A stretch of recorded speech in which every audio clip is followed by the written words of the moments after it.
Good morning, everyone. This is Dan from Modern Exterior coming to you from Greenfield, Wisconsin. We're called out today to do an inspection of this roof and quote a replacement. The homeowner knows that his roof is towards the end of its life cycle, but he also does have an active leak right now. So just out here taking a look at things.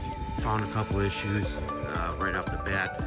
Have some broken and missing shingle right there towards the peak. The issue that the homeowner had stated is that he's basically getting a leak coming into the house right now, and that appears to be coming along this wall flashing here, and it's basically going into the house right around this area. So probably actually leaking a couple feet up, which until we actually pull the roofing off and take a look, it's hard to tell exactly, but can see a couple areas where we could begin some water penetration here, either in this flashing, roof to wall flashing there, some of the fascia is loose, falling apart. We have a 2-layer here,